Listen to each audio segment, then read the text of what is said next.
నికాసైన ముస్లిం. యేసు వారు దేవుడు ఒక్కడే అని షహాదా ఇచ్చారు. మార్కు సువార్త 12వ అధ్యాయం 29వ వాక్యం.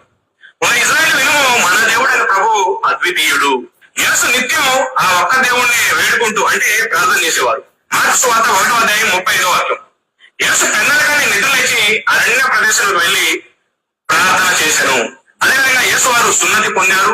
లూకా సువార్త 2వ అధ్యాయం 21వ వాక్యం ప్రకారం యేసు వారు సున్నతి పొందారు అంటే శుద్ధి చేయించుకున్నారు. అదేవిధంగా యేసు వారు దేవుని కోసం ఉపవాసం అంటే ఫాస్టింగ్ ఉండేవారు. మత్తయి సువార్త 4వ అధ్యాయం 2వ వాక్యం ప్రకారం యేసు వారు ఆ దేవుని కోసం ఉపవాసం ఉండేవారు. అందుకే యేసు ఒక నికార్సైన ముస్లిం. మీరు ఒక ముస్లిం పరిశీలిస్తే దేవుడు ఒక్కడే అని షహాదా అంటే సాక్ష్యం ఇస్తారు. అదేవిధంగా ఉపవాసాలు ఉంటారు, ఎల్లప్పుడూ ఆ అల్లాకే ప్రార్థన చేస్తారు. ఈ లక్షణాలని ఒక ముస్లింలు తప్ప మరెక్కడ మీరు చూడలేరు. అందుకే యేసు ఒక నికార్సైన ముస్లిం. యేసు ఒక నికార్సైన ముస్లిం. యేసు వారు దేవుడు ఒక్కడే అని షహాదా ఇచ్చారు. మార్కు సువార్త 12వ అధ్యాయం 29వ వాక్యం. ఓ ఇజ్రాయేలు వినుము, మన దేవుడైన ప్రభు అద్వితీయుడు. యేసు నిత్యం ఆ ఒక్క దేవుణ్ణి వేడుకుంటూ అంటే ప్రార్థన చేసేవారు. మార్కు సువార్త 1వ అధ్యాయం 35వ వాక్యం. యేసు పెన్నలకాని నిద్రలేచి అరణ్య ప్రదేశాలకు వెళ్లి ప్రార్థన చేశాను. అదేవిధంగా యేసు వారు సున్నతి పొందారు. లూకా సువార్త 2వ అధ్యాయం 21వ వాక్యం ప్రకారం యేసు వారు సున్నతి పొందారు అంటే శుద్ధి చేయించుకున్నారు. అదేవిధంగా యేసు వారు దేవుని కోసం ఉపవాసం అంటే ఫాస్టింగ్ ఉండేవారు. మత్తయి సువార్త 4వ అధ్యాయం 2వ వాక్యం ప్రకారం యేసు వారు ఆ దేవుని కోసం ఉపవాసం ఉండేవారు. అందుకే యేసు ఒక నికార్సైన ముస్లిం. మీరు ఒక ముస్లిం పరిశీలిస్తే దేవుడు ఒక్కడే అని షహాదా అంటే సాక్ష్యం ఇస్తారు. అదేవిధంగా ఉపవాసాలు ఉంటారు, ఎల్లప్పుడూ ఆ అల్లాకే ప్రార్థన చేస్తారు. ఈ లక్షణాలని ఒక ముస్లింలు తప్ప మరెక్కడ మీరు చూడలేరు. అందుకే యేసు ఒక నికార్సైన ముస్లిం. యేసు ఒక నికార్సైన ముస్లిం. యేసు సహోదరులారా, సహోదరుడు ఇటీవల కాలంలో ఇస్లాం మత బోధకుడుగా కాస్త వెలుగులోకి వచ్చారు.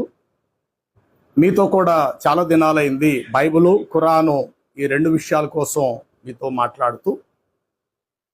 మరి ఇప్పటి కాలం పరిస్థితులు అయితే కొంచెం మత బోధ చేసే విషయములో చాలా వరకు భారతదేశములో ఆయా రాష్ట్రాల్లో మతపరమైన విషయాలను ఎదుట మతాన్ని తక్కువ చేసి మాట్లాడే పనిలో కానీ తన మతం కోసం తాను గొప్పగా చెప్పుకోవటంలో తప్పు లేదు. కానీ తన మతానికి సంబంధించినది కాకుండా వేరే మతానికి సంబంధించినటువంటి విషయాలను తమకు అనుకూలంగా మలచుకొని మాట్లాడటం ఇది చాలా వరకు మంచిది కాదు. ఈ కారణం చేతనే చాలా వరకు ఆయా పరిస్థితులను వాస్తవాలను వెలుగులోకి తీసుకురావాల్సిన విషయంలో కూడా నేను కూడా చాలా మౌనంగా ఉండడానికి కారణం ఏంటంటే ప్రస్తుత కాల పరిస్థితులు బాగోలేవు కనుక ఎవరి మతాన్ని వారు గొప్పగా చెప్పుకోవటంలో ముందుకు తీసుకువెళ్ళటంలో తప్పు లేదు. కానీ వేరే మతాన్ని గురించి చెప్పటం యువతల వారికి అంత మంచిది కాదు అని చట్టరీత్యా ప్రభుత్వం తరపు నుండి చాలా ప్రతికూలమైనటువంటి విషయాలు వెలుగులో రావటాన్ని బట్టి చాలా వరకు నేను కూడా ఖురాన్ కోసం చెప్పటం చాలా వరకు మౌనం దాల్చాను. మరలా ఇప్పుడు ఎందుకు నేను వీటిని ప్రారంభిస్తున్నాము అని అంటే, మరి సహోదరుడు ఎప్పుడు చేశాడో కానీ ఆ యొక్క మెసేజ్ లేకపోతే ఆ వర్తమానం మొత్తం మీద సర్కిల్ అవుతుంది, నా దాకా వచ్చింది. అందులో ఉన్న విషయాలు ఏమిటి అనంటే, ఆయన ముస్లిం అయి ఉండి ఇస్లాం మతం కోసమో తమ పవిత్ర గ్రంథం అని చెప్పుకుంటున్న ఖురాన్ కోసమో తమకు దైవ ప్రవక్తని చెప్పుకుంటున్న మొహమ్మద్ వారి కోసమో తాము ఆరాధించేటువంటి దైవం అల్లా అనేటువంటి ఆయన కోసమో చెప్తే చాలా బాగుండేది.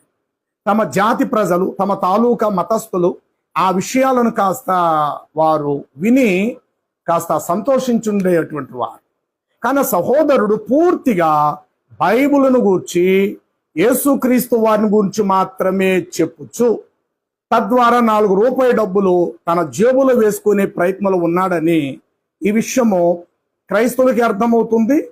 అతని గురించి దయచేసి కాస్త ముస్లిం సహోదరులు మీరు కాస్త జాగ్రత్తలు తీసుకోవాలి. ఎందుకంటే అతడు అలాగ మాట్లాడించటం ఇక మీదట మీరు ఆపించాలి.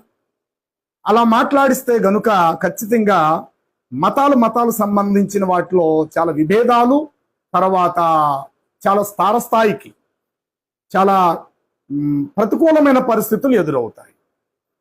ఏ వేదిక మీద క్రైస్తవ సభలో క్రీస్తుని గురించి బైబిల్ గురించి మాత్రమే క్రైస్తవులు చెప్తారు. అది వాస్తవం. రెండవది, దేవుడెవరు, దేవుడు కాని దైవం ఎవరు, ఈ విషయం కూడా చెప్తారు.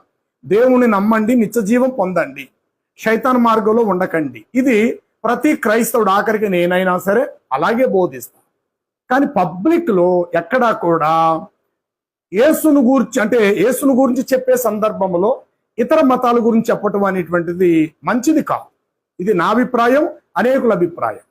కానీ సహోదరుడు ప్రత్యేకంగా యేసు కోసం మాత్రమే చెప్పొచ్చు. ఖురానులో యేసు గురించి ఏముందో చెప్పటంలో తప్పు లేదు. ఖురానులో ప్రవక్తల కోసం ఏమైతే ఉన్నదని చెప్పటంలో తప్పు లేదు. అతడు ప్రారంభించటమే బైబిల్ గురించి మాట్లాడుతూ బైబిల్ సంబంధించిన రెఫరెన్స్లు మాత్రమే చూపిస్తూ ఒక మాట చెప్తున్నాడు. తాను ముస్లిం అయినందున యేసు వారు కూడా ఒక నిఖాతమైన నిష్ట కలిగిన ముస్లిము అంటున్నాడు.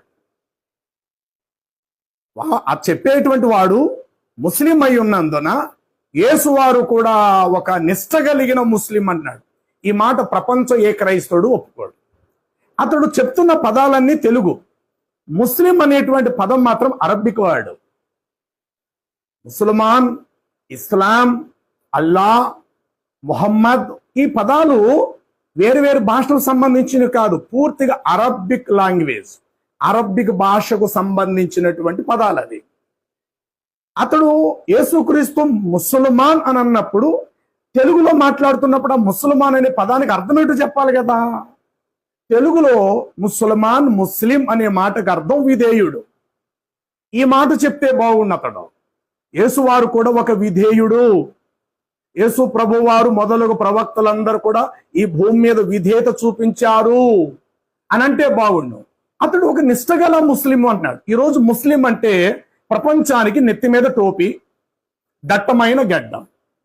ఇటీవల కాలంలో భారతదేశము అట్టుడుకుపోయే పరిస్థితులు ఏమిటంటే, కాశ్మీర్ యుద్ధాలు జరిగిన తర్వాత ఈ యొక్క ఉగ్రవాదులు ప్రభావం చూపించిన తర్వాత ప్రపంచ ముస్లింలందరూ చెప్పే విషయం ఏంటో తెలుసా? ముస్లింలందరూ కూడా ఉగ్రవాదులు కారు, కానీ ఉగ్రవాద అనబడిన ప్రతి ఒక్కడు ముస్లిమే. తెలుసు కదా ఈ మాట? ముస్లింలు అనబడిన వారు అందరూ ఉగ్రవాదులు కాదు, చాలా తప్పు. ముస్లింలో చాలా మంది మంచోళ్ళు ఉంటారు, ధర్మం చేసే వాళ్ళు ఉంటారు, యథార్థవంతులు ఉంటారు. ముస్లింలు ఎవరు కూడా ఉగ్రవాదులు కాదు. కానీ అల్లాహు అక్బర్ అని చెప్పేసి మనుషులను ప్రాణాలు తీసే ప్రతి ఉగ్రవాది 100% ఖచ్చితంగా ముస్లిములే అని ఈరోజు వార్తలలో వింటున్నాము. ఎవరి నోట విన్నా ఉగ్రవాద అనబడిన వాడు ఖచ్చితంగా అతడు ముస్లిమే అయి ఉంటారు. కారణం ఏమిటంటే, ఇక్కడ సహోదరుడు క్రీస్తు కోసం చెప్తూ యేసువారు ఒక నిష్ట కలిగిన ముస్లిమాన్ అంటున్నాడు. చాలా పొరపాటు. అసలు బైబుల్ యేసుక్రీస్తు కోసం ఏం చెప్తుంది ఇది తెలుసుకోవాలి కదా సహోదరుడు. అసలు బైబుల్లో ముస్లిం అనే పదం ఉందా? ఇప్పుడు తెలుగు రిఫరెన్స్ చెప్పేశాడు ఆయన, మార్కు సువార్త పలానా చెప్పేశాడు చక్కగా. అతడు చెప్పిన దాంట్లో యేసు నిష్ట కలిగిన ముస్లిం అనేటువంటి మాట బైబిల్లో ఎక్కడైనా ఉందా? దీన్ని చూపించాల సహోదరుడు. లేదంటే ఈ విషయంలో చాలా అజ్ఞానంగా మాట్లాడాడు. ఇలాంటి ఇంకా రిపీట్ అవ్వకుండా సహోదరుడు తన నోరు కట్టడి చేసుకోవటం చాలా మంచిది. యేసుక్రీస్తు తెలుగులో మనం మాట్లాడాలంటే విధేయత చూపినవాడు, విధేయుడు. విధేయుడు అనే పదానికి అర్థం అరబ్బిక్ భాషలో ఒకవేళ ముస్లిమాన్ అనే పదం వెలుగులోకి రావచ్చు, తప్పులేదు. కానీ అతడు తెలుగు మాట్లాడుతూ అతడు నిష్ట కలిగిన ముస్లిము అనంటూ ఆయన కూడా సున్నతి చేయించుకున్నారు అన్నాడు. అసలు సున్నతి చేయించుకోవటం అనేది ప్రపంచం ముస్లింస్కే లేదే. ఎన్నోసార్లు నా ప్రసంగాలు చెప్పాను, అరే బాబు ముస్లింలారా, మీ ఖురానులో అల్లా సున్నతి చేసుకుని చెప్పింది చూపించండి రా బాబు అని ఒక్కడు ఈ రోజు వరకు చెప్పిన వాళ్ళు లేడు. కానీ తొడలు కొట్టి పెద్ద పెద్ద ప్రసంగాలు చేసేసేవాడు భూమి మీద చాలా మంది ఉన్నారు. ఇప్పుడు ఎవడైతే మాట్లాడు వాడిని నేను అడుగుతున్నాను, వాడిదాకా ఈ విషయాలు వెళ్ళేలా చూడండి. ఖచ్చితంగా ఇస్లాం ధర్మం ప్రకారం సున్నతి చేయించుకోమని ఏమైనా ఖురానులో ఉందా? ముస్లింలు సున్నతి చేయించుకోమని ఖురానులో ఉందా? లేదే, ఖురాన్లో ఒక్క మాట లేదు. తర్వాత మొహమ్మద్ వారైనా సున్నతి చేయించుకున్నారంటే పుట్టుకతో ఆయన సున్నతితో పుట్టారు అంటారు. ఆయన సున్నతి చేయించుకోవాల్సిన అవసరం లేదు, సున్నతి లేకుండా కానీ పుట్టేశారు అని అంటారు. వాస్తవానికి ఈ భూమి మీద మనుషులు జీవిస్తున్నారు, జంతువులు బ్రతుకుతున్నాయి. జంతువు దేనికి సున్నతి చేయవలసిన పని లేదు, కుక్కలకు కానీ పందులకు కానీ. ఎందుకంటే సున్నతి లేకుండా పుడతాయి అవి. అడవిలో ఉన్న సింహాలు కానీ, గుర్రములే కానీ, అలాగే పశుజాతిలో, మృగజాతిలో దేనికి కూడా సున్నతి చేయవలసిన మనిషికి ఆ అంగము పైన చర్మము ఉన్నట్టుగా ఏ జీవరాశికి ఉండదు, అనగా జంతువులు, పశువులకు. అవి సున్నతి అవసరత లేకుండానే అవి పుట్టాయి. అంటే ఇప్పుడు మహమ్మదు గారికి సున్నతి అవసరం లేకుండా పుట్టారు అని అంటే భూమి మీద ఉన్న పశువులతో పోలుస్తాం ఆయన్ని, చాలా పొరపాటే కదా. అలాగని చెప్పి మహమ్మద్ గారికి ఏమైనా బయటకు వచ్చిన సున్నతి జరిగిందా అంటే జరగలేదు. సున్నతి లేకుండా పుట్టేశారు అని అంటే భూమి మీద ప్రతి జంతువు సున్నతి లేకుండా పుడుతున్నాయి.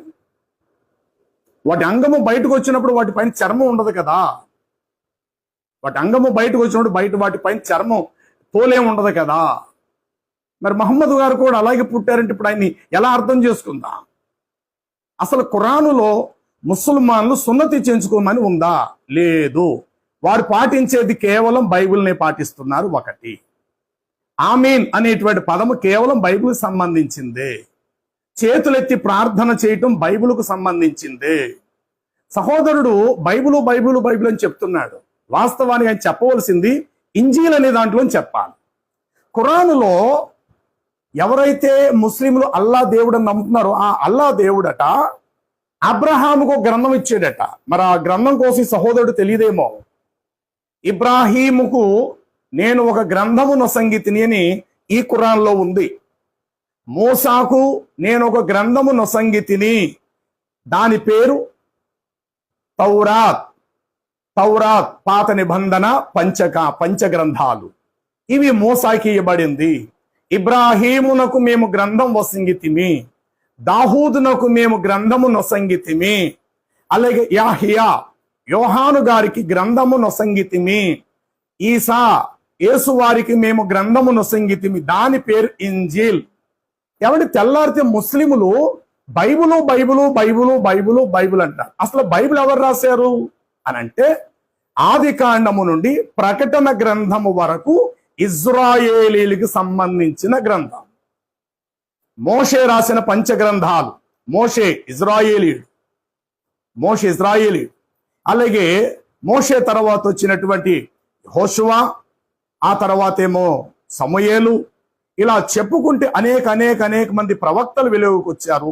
వారి చేత మాత్రమే గ్రంథాలు రాయబడ్డాయి తప్ప సృష్టికర్త అయిన దేవుడు పరలోకం నుండి ఏ గ్రంథాన్ని ఇంతవరకు భూమి మీద అవతరింప చేయలేదు. ప్రతి గ్రంథము తన సేవకుల చేత వ్రాయించబడినది. ప్రతి గ్రంథం అనగా 66 గ్రంథాలు బైబిల్ క్రైస్తవుల చేతుల్లో ఉండే 66 గ్రంథాలే గాని పోని మీరు అనుకున్నట్టు రోమన్ క్యాథోలిక్ ఇంకా ఎక్కువగా ఉన్నాయని. సరే, తప్పు లేదు. ఉన్నాయి తీసేస్తే బాధపడాలి, ఉన్నాయి లేవు అనంటే కనుక బాధపడాలి. కానీ సరే, అవి ప్రామాణికమా అప్రమాణికమా మిగతా గ్రంథాలు తర్వాత విషయం. మొత్తం మీద 66 గ్రంథాలు 40 మంది భక్తుల చేత వ్రాయబడింది. మత్తయి సువార్త నుండి ప్రకటన గ్రంథము వరకు కూడా యేసు శిష్యులు మాత్రమే వ్రాసిరి. మరి ఇప్పుడు మనుషుల చేత వ్రాయబడిన ఈ గ్రంథము జోలికి ముస్లింలు ఎందుకు వస్తున్నారు? చాలా సందర్భాలు ముస్లింలే మళ్ళా అంటారు బైబిల్ తారుమారు చేయబడింది, మనుషుల చేత కల్పించబడి రాయబడిన గ్రంథము, బైబిల్లో ప్రామాణికత లేదు, అన్ని కూడా అప్రమాణికమైనవే, బైబిల్ దేవుని చేత పంపబడిన గ్రంథము కాదు, మీ చేతుల్లో ఉన్నది, ఇది మనుషుల చేత వ్రాయబడిన గ్రంథం అని మీరే అంటున్నారు. మరి మీరే అంటున్నప్పుడు మళ్ళీ బైబిల్లో ఉన్న వాస్తవాన్ని ప్రామాణికంగా ఎందుకు తీసుకోవాలి మీరు? ఇది కేవలం బుద్ధిహీనమైన స్థితి. అన్నం తిన్నవాడు ఎవడో కూడా ఇలాంటి మాటలు మాట్లాడడం.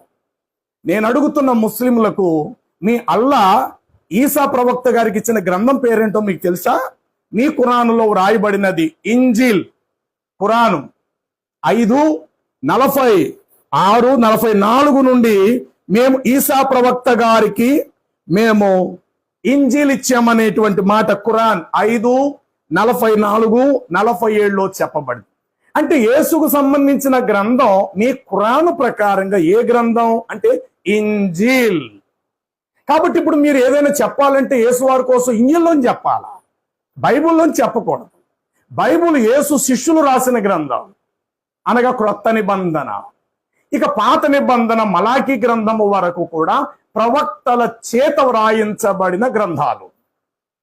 కాబట్టి ఇప్పుడు మీరు మోసా కోసం మాట్లాడితే, మోషే కోసం మాట్లాడితే మీరు తౌరాత్ తీసుకొని రండి. తౌరాతులో ఇట్లా ఉందని చెప్పాలి తప్ప బైబుల్ ఇలా ఉందని మీరు చెప్పకూడదు. ఇది మీ బుద్ధిహీనత. ఎవరైతే ముస్లిం వక్తలు సిరాజ్ గాని, షఫీ గాని, ఇలా కొత్తగా వచ్చిన సహోదరులు ఎవరైతే బైబుల్ అనే పేరు ఎత్తుతున్నారో వీరందరూ బుద్ధిహీనులే.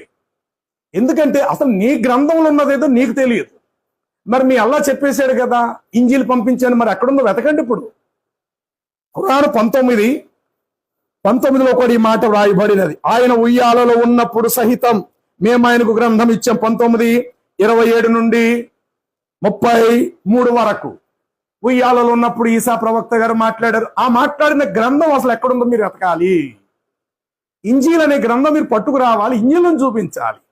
అల్లా గారు ప్రవక్తలు అనబడిన వారికి ఇచ్చిన గ్రంథాల్లో యేసు వారికి ఇచ్చిన గ్రంథం పేరు ఇంజీల్.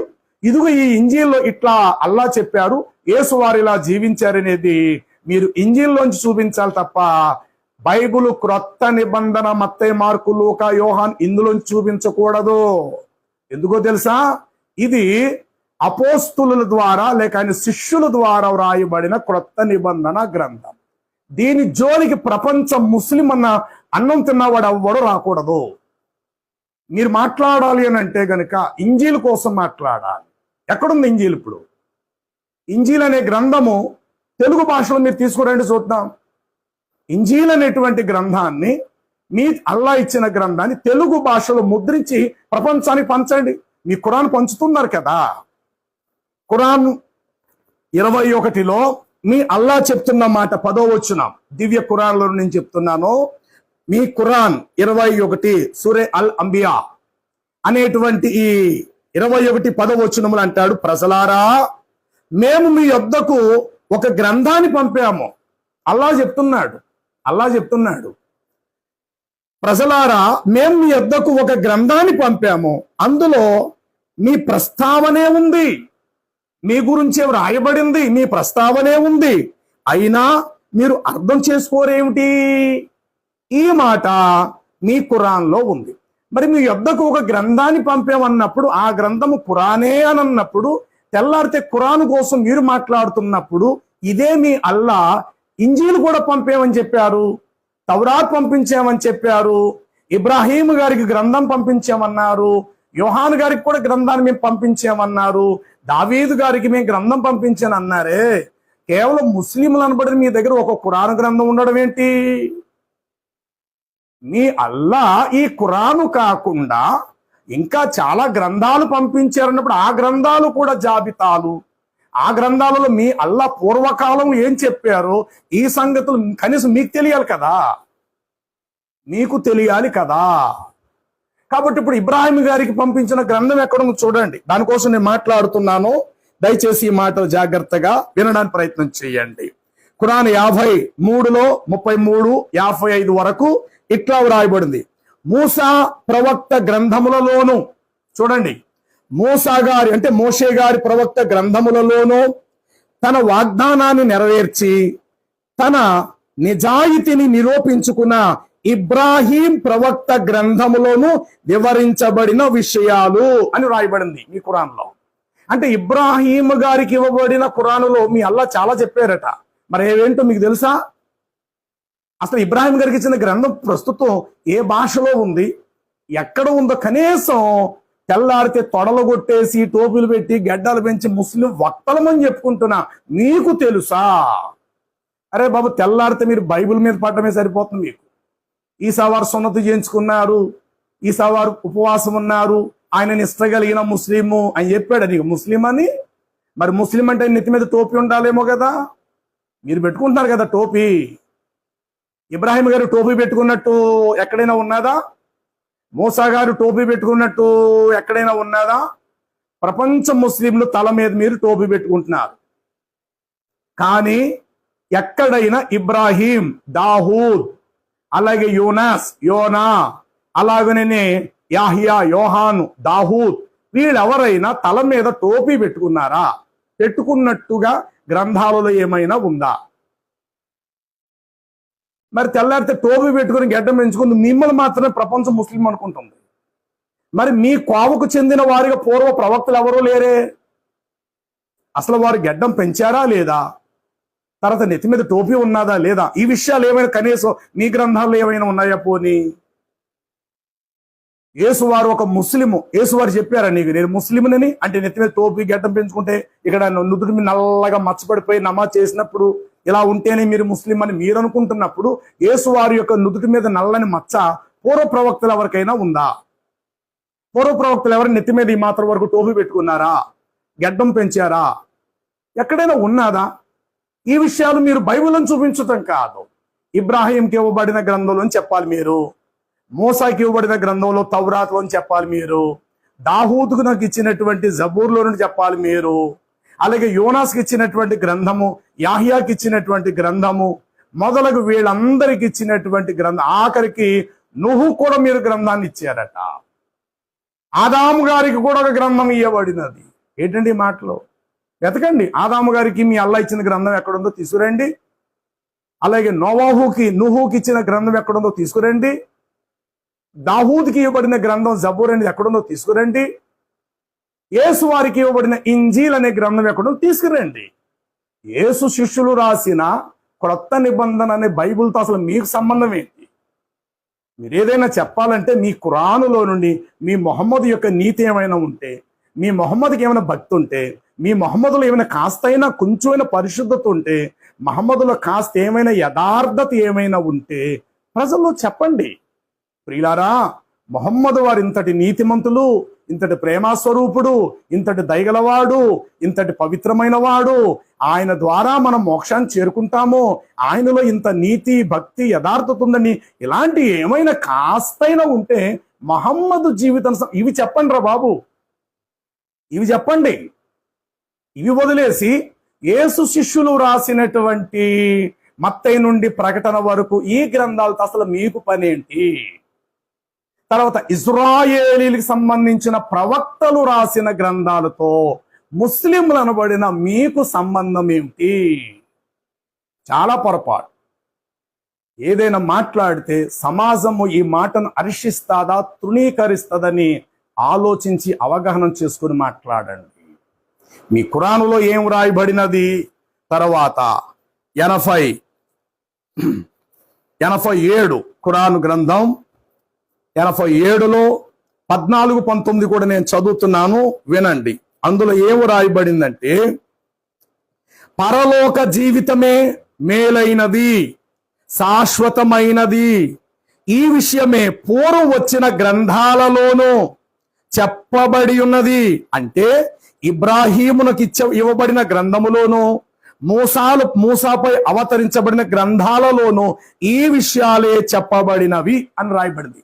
మరి మీ ఖురాన్ ఇంత కరెక్ట్ గా ఇబ్రాహీంకి ఇవ్వబడిన గ్రంథములోనూ, మూసా గారికి అవతరింప చేయబడిన గ్రంథాలలోనూ పరలోక జీవితమే మేలైన విషయమే చెప్పామని ఖురాను 87:14-19 ఈ మాటలు రాయబడినప్పుడు మీరు దేంట్లో చెప్పాలి? అసలు ఇబ్రాహీం గారికి ఇచ్చిన మీ అల్లా ఇచ్చాడా? అసలు ఇవ్వలేదా? ఇచ్చి మీ అల్లా మర్చిపోయాడు, ఇచ్చినట్టు అనుకున్నాడేమో. ఒకళ్ళు ఇచ్చే ఉంటే గనుక ఆ గ్రంథం భూమి మీద ఉండాలి కదా, ఆ గ్రంథం తీసుకుని రావాలి మీరు. ఇదిగో ఇబ్రాహీము గ్రంథం, ఇదిగో ఇది మూసా గారి గ్రంథం, అలాగే ఇదేమో దావీదు గారి గ్రంథం, ఇదేమో నోవాహు గారి గ్రంథం, ఇది ఆదాము గారికి ఇవ్వబడిన గ్రంథం, అలాగే ఇదేమో ఈసా ప్రవక్త గారికి ఇవ్వబడిన ఈ గ్రంథం మీరు తీసుకురావాలి. ఒక్క ఖురాన్ మాత్రమే పట్టుకొచ్చి మొహమ్మద్ వారి హృదయ పలకంపై అవతరించబడిన దివ్య గ్రంథము, అంతిమ గ్రంథము, పవిత్ర గ్రంథము, దీని మార్గులు ప్రపంచ మానవులందరూ నడుచుకోవాలని తెల్లారితి ఒక ఖురాన్ని మీరు చూపిస్తున్నారే. యేసు ప్రభుకి ఇవ్వబడిన గ్రంథం ఏది? ఇప్పుడు మీకు యేసు ప్రభు వారికి అల్లా ఇచ్చిన గ్రంథం మీకు ముఖ్యమా?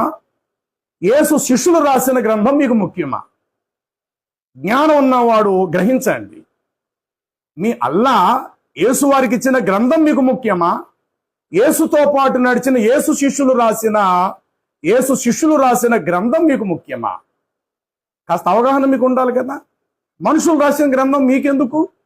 మీ అల్లా స్వయంగా ఖురాను నాకు వలె పూర్వం ఇచ్చిన గ్రంథం ఈసా వారి దగ్గర ఉంది కదా, ఆ గ్రంథాన్ని ఇప్పుడు మీరు వెలుగులోకి తీసుకురావాలి.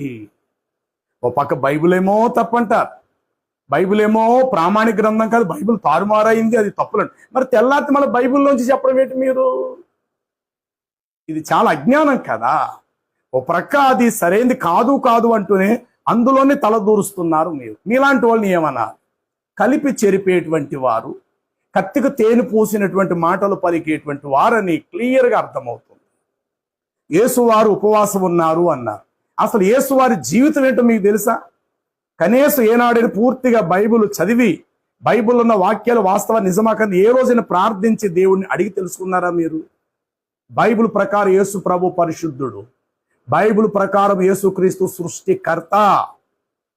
ఆయన ఒక ప్రవక్తే కాడు సుమా, ప్రవక్తగా వచ్చారు. ఆయన ప్రవక్తగా వచ్చాడు, యాజకునిగా వచ్చాడు, దేవుని కుమారుడుగా వచ్చాడు, మనుషు కుమారుడుగా కూడా వచ్చాడు. అన్ని విధాలుగా సరిపడిన వాడు. వాస్తవానికి ఆయన ఎవరు? యేసు ప్రభు చెప్పారు, నేను లోకానికి వెలుగై ఉన్నాను అని. మహమ్మద్ ఏనాడు చెప్పలా, ఆయన చీకటై ఉన్నాడు. ఆయన ఎక్కడ నేను వెలుగై ఉన్నానని చెప్పుకోలేదు. ఏ ప్రవక్త కూడా యేసు స్థాయికి సరిపడిన వారు కారు. అలాంటిది మీరు యేసు తీసుకొని యేసు ఒక నిష్ఠగల ముస్లిం అంటే, ఈరోజు ప్రపంచానికి ముస్లిం అని పిల్లల్ని అడిగినా కూడా చెప్పటానికి ఆధారం ఏంటంటే నెత్తి మీద టోపీ, గడ్డం, నుదుటి మీద కాస్త నల్లగా ఉంటే 5 పూటలు నమాజు చేసి తల నేలకు వంచుట వల్ల ఈ స్థలం అంతా నలుపయింది. ఇతను ముస్లిం అని మాత్రమే అనుకుంటారు. ఇంకా ఇతర దేశాలలో పాకిస్తాన్, ఆఫ్ఘనిస్తాన్ మొదలగు దేశాల్లో చూడాలి అని అంటే ఒక చున్ని ఏదో చుట్టుకొని పాగా ఇలా కింద వరకు వదిలినట్టు ఉంటారు. వీరిని కూడా ముస్లింలే అంటారు. యేసు ప్రభు ఎక్కడైనా అలాంటి వస్త్రధారణ ధరించిన సందర్భాలు ఉన్నాయా? అందుకే మొదట చెప్పాను, ఉగ్రవాద అనబడిన ప్రతి ఒక్కడు ముస్లిమే. ప్రపంచ ఉగ్రవాదు, నేను భారతదేశం కోసం నేను చెప్పట్లా. ప్రపంచంలో ఉగ్రవాదులు అనంటే ఖచ్చితంగా వాళ్ళు ముస్లిం అంటున్నారు. ఈ మాట వింటుంటే నిజంగా తల పగిలిపోతుంది, చాలా బాధ కలుగుతుంది. ముస్లింలో చాలా మంచి వాళ్ళు ఉన్నారు, ముస్లింలో నీతిమంతులు ఉన్నారు, ముస్లింలలో యథార్థవంతులు ఉన్నారు, 10 మందికి సహాయపడే మంచి గుణలక్షణాలు గల వారు ఉన్నారు. కానీ ముస్లింలందరూ కూడా ఉగ్రవాదులు కారు. కానీ ఉగ్రవాదిగా పరిగణించబడి ప్రతి వ్యక్తి తప్పనిసరిగా ముస్లిమే అని చెప్పి, అలాగే అన్ని టీవీ ఛానల్లోనూ అన్ని చోట్ల కూడా ఇదే మాట తరచుగా వినబడుతుంది. కాబట్టి దయచేసి సహోదరుడా, నీ చెప్తున్నది ఏంటంటే, గ్రంథ జ్ఞానం లేకపోతే కాస్త గ్రంథ జ్ఞానం తెచ్చుకో. నువ్వు వచ్చి మరి వెలుగులోకి ఎన్ని రోజులైందో కానీ రావడంతో ఈ విధంగా యేసు కోసం నువ్వు మాట్లాడి, ఆయన నిష్ఠగల ముస్లిము, ఆయన ఫాస్టింగ్ ఉన్నాడు, ఉపవాసం ఉన్నాడు, కాబట్టి ఈరోజు ప్రపంచంలో ముస్లిం అనబడిన వాడు ఎవరైనా ఉంటే యేసుక్రీస్తు మా తాలూకాయే, మాలాంటి వాడే, కాబట్టి మేము చాలా గొప్పని యేసును బట్టి మీరు గొప్పవారైపోవడం ప్రయత్నం చేయకండి. మీ ముస్లింలు అనబడిన మీ స్థానం వేరు, పరిశుద్ధుడైనటువంటి యేసు ప్రభు వారి యొక్క స్థానము, అంతస్తు, విలువ వేరు. యేసు ప్రభు ఎక్కడ కూడా బహుభార్యం పెళ్లి చేసుకోమని చెప్పలా. మీ ముస్లిం అయ్యి ఉంటే అలా చెప్పుండేవాడేమో, కానీ అలా చెప్పలేదు ఆయన. ఒక పురుషుడు ఒక భార్య, ఒక స్త్రీ ఒక భర్తతో అన్న మాట యేసు ప్రభు చెప్పారు. మరి అప్పుడు మీ ముస్లిం ప్రవక్త మొహమ్మద్ గారు లాగా 12 మంది భార్యలను చేసుకోమని యేసు ప్రభు వారు ఎక్కడ చెప్పలేదే. ఒకవేళ యేసు ప్రభు కూడా అలాగే చెప్పుంటే అప్పుడు మొహమ్మద్తో సమానంగా పోల్చుకోండి. మీరు మొహమ్మద్తో కూడా సమానంగా పోల్చండి యేసు వారిని కూడా. కానీ యేసు ప్రభు ఎక్కడా కూడా అలా చెప్పలా. తర్వాత నీ శత్రువును ప్రేమించు, నిన్ను హింసించు వారి కొరకు ప్రార్థించు అన్నారు. యుద్ధం చేయమని మాత్రం ఎక్కడా కూడా చెప్పలేదు ఆయన. మరి మొహమ్మద్ వారు యుద్ధం చేశాడు. యేసు వారు ఎక్కడైనా నా శిష్యులారా మీరు యుద్ధం చేయండి అన్నారా? యేసుక్రీస్తు ప్రభు వారిని బంధించడానికి సైనికులు వచ్చినప్పుడు పేతురు అనబడిన శిష్యుడు కాస్త తిరుగుబడితే ప్రభు చెప్పిన మాట, నీ కత్తి నీ వరలో ఉంచుము, కత్తి పట్టుకున్నాడు కత్తితోటే చస్తాడు. ఇది జరగవలసిన సమయం. నేను అనుకుంటే నా తండ్రి 12 లక్షల సేనా వ్యూహమును ఇప్పుడు నా దగ్గర పంపించగలుగుతాడు, కానీ ఇది ఎలా నీతి యావత్తు జరగవలసింది అని ఆ రాత్రివేళ పట్టబడే సమయంలో కత్తి పట్టుకున్నాడు కత్తితోటే చస్తాడు, ఆ పని చేయొద్దు అన్న. మరి మొహమ్మద్ కత్తి పట్టుకున్నాడు, యేసుప్రభు వారు కత్తి పట్టుకోలేదే. మరి ఇప్పుడు యేసుప్రభు వారిని ముస్లిం అందమా? మీ మొహమ్మద్ ఎలాగా ముస్లిమే. మొహమ్మద్ను ఫాలో అయినటువంటి ఖలీఫాలు వీళ్ళందరూ కూడా ముస్లింలే, వాళ్ళందరూ కత్తులు పట్టుకున్నారు. యేసు శిష్యులు ఎక్కడైనా ఖడ్గము పట్టుకొని యుద్ధాలు చేసిన దాడి ఎక్కడైనా జరిగిందా? పేతురు ఎక్కడైనా యుద్ధం చేశాడా? పౌలు ఎక్కడైనా యుద్ధం చేశాడండి? ప్రభులోకి వచ్చిన తర్వాత ఆయన శిష్యులు అనబడినటువంటి ఆ 12 మందిలో యోధాను పక్కన పెడితే ఎక్కడైనా కత్తులు పట్టుకొని యుద్ధాలు చేసిన సందర్భాలు ఏమైనా ఉన్నవా? మరి మీ ఇస్లాం అంతా కూడా యుద్ధాలే కదా. తెల్లారితే యుద్ధాలు యుద్ధాలు యుద్ధాలే. ఖురాన్లో ఎన్నో ఆధారాలు ఉన్నాయి. వారు చనిపోయే వరకు విడిచిపెట్టవద్దు, మెడలు కోసేయండి అని ఉంది. అల్లా అనే పేరు ఒప్పుకోకపోతే వాడిని చంపేయమని ఉంది మీ ఖురాన్లో. రిఫరెన్స్ నా దగ్గర ఉన్నాయి. అల్లా పేరు ఒప్పుకోకపోతే, ఇస్లాంను విశ్వసించకపోతే వారిని చంపేయండి అని మీ ఖురాన్లో ఉంది. మరి ఇప్పుడు యేసుక్రీస్తు వారి యొక్క బోధలకును మీ ఇస్లాం మతం చాలా వ్యత్యాసం ఉంది కదా. యేసు వారు అన్నారు, వీలైతే ఇతరుల కొరకు నీ ప్రాణం పెట్టు తప్ప నీవు బ్రతకటం కొరకు ఇతరుల ప్రాణాలు తీయొద్దని, తీసేయమని ఎక్కడ చెప్పలేదు. తీయద్దు. నువ్వు బ్రతకటం కొరకు ఇతరుల ప్రాణాలు తీయక, వీలైతే ఇతరుల కొరకు నువ్వు చనిపో, కానీ నువ్వు బ్రతకటం కొరకు ఇతరుల ప్రాణాలు తీయద్దు అన్నారు. మరి మహమ్మద్ వారు ఎన్ని యుద్ధాలు చేశాడండి? ఆయన శిష్యులు ఎన్ని యుద్ధాలు చేశారండి? మరి ఈరోజు కూడా ప్రపంచం అంతా చెప్పుకుంటుంది కదా, ముస్లింలు ఎవరంటే, అంటే ఇతర దేశాల్లో ఉండేటువంటి వారు ఉగ్రవాదులుగా ఉన్న వీరందరూ ఎవరంటే ముస్లింలనే చెప్తారు. కాబట్టి సహోదరుడా, నీకు ఈ మాట దేవుని ప్రేమతో చెప్తున్నాను, మంచి మనసుతో అర్థం చేసుకో. నువ్వు ముస్లిము కాబట్టి నీ ముస్లిం సంబంధించిన నీ ఇస్లాం మతానికి సంబంధించిన విషయాలు ఉంటే నువ్వు చెప్పుకో, తప్పు లేదు, తప్పు లేదు, తప్పు లేదు. నీ మతంలో మంచి ఏమైనా ఉంటే, నీ యొక్క మత ధర్మంలో విలువలు ఏమైనా ఉంటే వాటిని చెప్పు, అంతే తప్ప. యేసువారు సొంతం చేయించుకున్నారు, యేసువారు మార్కు సువార్త ప్రకారం తెల్లవారుజామున పెందల కాడని లేచి ప్రార్థనకు వెళ్ళిపోయారు. ఆయన నిష్ట కలిగిన ఒక ముస్లిం అని యేసువారిని మీ కోవలోకి తీసుకెళ్ళకండి. ఆయన మీ కోవలోకి రాడు, ఎందుకంటే ఆయన పరిశుద్ధుడు. ఆయన భూ సంబంధమైన రాజ్యం కాదు, అయింది పర సంబంధమైన రాజ్యం. భూ సంబంధమైన రాజ్య స్థాపన వేరు, పర సంబంధమైన రాజ్య స్థితి వేరు. ఈ లోకంలో ఉన్న వారికి ఆయుధాలు కావాలి, పర సంబంధమైనటువంటి వాడికి ఏ ఆయుధముతో పని లేదు. మహమ్మదు ఆయుధం ధరించాడు, ఆయన చేతిలో ఎప్పుడూ ఆయుధం ఉండేది. యేసు ప్రభు వారి చేతిలో ఎప్పుడైనా ఆయుధం ఉన్నట్లు ఎక్కడైనా ఆయన కోసం ప్రస్తావన ఏమైనా మీరు చూసారా? మరి ఆయుధం ధరించలేని యేసు ఎక్కడ? ప్రాణం నాది ఎక్కడ పోతుంది, ఎవరు వచ్చినా చంపేస్తారని భయభీతితో బతికిన ఆయుధం ధరించిన మహమ్మదు స్థానం ఎక్కడ? అసలు చెప్పేటప్పుడు ఇంగిత జ్ఞానం మీకు ఉండాలా? కాబట్టి ఇక నేను చదువుతున్న ఈ ఖురాన్ ప్రకారంగా రిఫరెన్స్ ఇస్తాను, వీలైతే కోట్ చేసుకోనండి. మొట్టమొదటి నేను చెప్తున్నాను, చివరి నుండి వస్తున్నాను. 87, 14, 19లో అనేక గ్రంథాలు అని అన్నాడు. మరి ఆ అనేక గ్రంథాలు ఎక్కడున్నాయో, ఇబ్రాహీంకి మూసాకి ఇచ్చిన గ్రంథాలు ఏంటో చెప్పండి. అలాగే 21, 24లో కూడా మూసా గారికి అలాగే ఇబ్రాహీముకు మీ గ్రంథం ఇచ్చామని చెప్పారు. అలాగే 13 ఖురాను 17 నుంచి 38 వరకు రాయబడింది, మేము గ్రంథాలు ఇచ్చామని. తర్వాత ఖురాన్ 20, 113లో కూడా గ్రంథాలు మీకు ఇవ్వబడ్డాయని రాయబడింది. అలాగే 19, 96లో కూడా గ్రంథాలు ఇవ్వబడ్డాయని రాయబడినది. 19, 12, 15లో యోహానుకు మేము గ్రంథం ఇచ్చాము అన్నాడు. 55 ఖురాను 53, 33, 55 వరకు ఇబ్రాహీమునకు మేము గ్రంథం ఇచ్చామన్నాడు. తర్వాత 21 ఖురాను 104 నుండి 106, అలాగే అదే ఖురాను 4, 163లో దాహూదునకు మేము జబూర్ను ఇచ్చాము అని చెప్పారు. ఖురాను 5, 160, ఆ ఖురాను 5, 67, 69 వరకు మేము మూసాకు తౌరాతును ఇచ్చినాము, అందులో మార్గదర్శము, సత్యము, జ్యోతి, వెలుగు కలవని రాయబడింది. ఖురాను 4, 136లో కూడా మేము గ్రంథము ఇచ్చాము అన్నాడు. తర్వాత 43, 4లో కూడా మేము గ్రంథం ఇచ్చామన్నారు. ఏమంటే ఇన్ని గ్రంథాలు ఏవి? మరి పూర్వ గ్రంథాలు అంటున్నాడు. ఇవన్నీ కూడా ఈ పూర్వ గ్రంథాల పేర్లు ఏమిటి? ఈ పూర్వ గ్రంథాలు ప్రస్తుతం ఇప్పుడు ఎక్కడున్నాయి? మీ అల్లా ఇచ్చిన గ్రంథాలు ముఖ్యం కదా. మోషే రాసిన గ్రంథం మీకు ముఖ్యం కాదు, మోషేకు అల్లా ఇచ్చిన గ్రంథం ముఖ్యమై ఉండాలి. కాబట్టి ఇప్పుడు బైబుల్ గ్రంథము మోషే 5 గ్రంథాలు రాశాడు. మోషే రాసిన గ్రంథంతో మీ పని ఏంటి? మోసాకు అల్లా ఏ గ్రంథం ఇచ్చాడో ఖురానునకు వలే ఆ గ్రంథం మీకు కావాలి. కాబట్టి మోషేకు అల్లా గారిచ్చిన గ్రంథం మీకు అవసరమా? మోషే సొంత చేతులతో రాసిన గ్రంథం మీకు అవసరమా? అలాగే యేసు వారికి అల్లా ఇచ్చిన గ్రంథం మీకు అవసరమా? యేసు శిష్యులు రాసిన గ్రంథం మీకు అవసరమా? ఆలోచన చేయండి. ఇబ్రాహీం గారికి మీ అల్లా రాసిచ్చేటట గ్రంథం, మరి ఆ గ్రంథం ఎక్కడుందో మీరు తీసుకురండి. దావీదును కూడా గ్రంథం నేను ఇచ్చాను అంటున్నాడు, ఆ గ్రంథం ఎక్కడుందో తీసుకొని రండి. యోహాను గారికి కూడా అల్లా ఆ గ్రంథం ఇచ్చేటట, ఆ గ్రంథం ఎక్కడో తీసుకొని రండి. ఆ గ్రంథాలు మీరు పఠించాలి. ఎందుకంటే మీ ఖురాన్ చెప్తుంది కాబట్టి, మీ ఖురాన్ చెప్తుంది కాబట్టి ఆ గ్రంథాలు మీరు చదివి అందులో నిజాలు మీరు తెలుసుకోవాలి. ఇక మా బైబిల్ విషయానికి వస్తే, అంటే మా అనే మాటని ఎందుకు వాడతాను, నేను బైబిల్ విశ్వసించేవాడిని కాబట్టి అది నాకు సంబంధించి నేను దాన్ని ఫాలో అవుతున్నాను, అందులో ఉన్న నీతి నియమాలని పాటిస్తున్నాను. అయితే బైబిల్ ప్రసంగి 12:12 ఆల్రెడీ మాకు ఎప్పుడో ప్రభువు చెప్పాడు ఒక మాట. దేవుడు ఏమని తెలుసా, భూమి మీద మనుషుల చేత అనేక గ్రంథాలు రాయబడతాయి. కాబట్టి ఆ గ్రంథాలు పాటించవలసిన పని మాకు లేదు.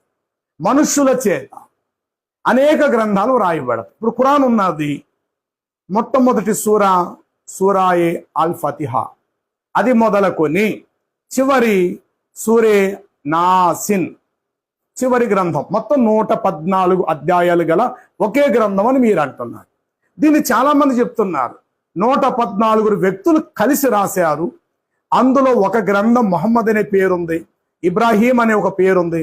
ఇలాగ ఈ పేర్లు కలిగినటువంటి 114 వ్యక్తులు కలిస్తే వ్రాసిన గ్రంథమే ఖురాను అని అనేకులు నమ్ముతున్నారు. కాబట్టి ఇప్పుడు ఈ గ్రంథాలు ఖురాన్ మేము నమ్మవలసిన పని మాకు లేదు. తెల్లారితే మీరే బైబిల్ దగ్గరికి వచ్చి బైబిల్లో ఇలా ఉంది ఇది మాకు సంబంధించిందని మీరు అనుకుంటున్నారేమో తప్ప, మీ ఖురానులో ఒక్క వచనం తీసుకొని ఇది మాకు సంబంధించింది మేము చెప్పుకోవాల్సిన అవసరం లేదు.